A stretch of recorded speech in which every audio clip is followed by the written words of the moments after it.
కాకినాడ జిల్లాలో ఉన్నటువంటి ఈ యొక్క బంగాళాఖాతంలో ఏర్పడినటువంటి అల్పపీడనం కారణంగా ఉప్పాడ సముద్ర తీరం వెంబడి కూడా అలలు ఎగిసిపడుతున్నాయి. ఈ నేపథ్యంలోనే సముద్రం వెంబడి ప్రధానంగా 40 నుంచి 50 కిలోమీటర్ల వేగంతో ఈదురుగాలు కూడా వీస్తున్నటువంటి పరిస్థితి ప్రధానంగా కనపడుతుందని చెప్పాలి. ముఖ్యంగా ఏదైతే ఓ పక్కన అధికారులు కూడా ఇప్పటికే వేటకి వెళ్ళినటువంటి మత్స్యకారులు వేటకు వెళ్ళినప్పటికీ వాళ్ళు జాగ్రత్తలు తీసుకోవాలంటూ కూడా హెచ్చరికలు అయితే జారీ చేస్తున్నటువంటి పరిస్థితి ముఖ్యంగా కనపడుతుంది.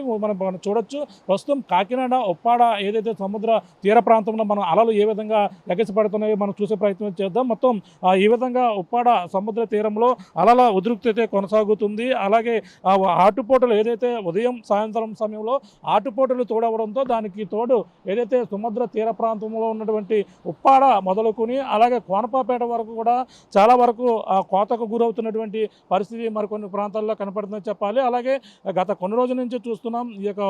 గత 3 రోజులుగా అయితే వాతావరణం మేఘావృతం అవ్వడమే కాకుండా వర్షాలు అయితే దంచు కొడుతున్నటువంటి పరిస్థితి కనపడుతుంది.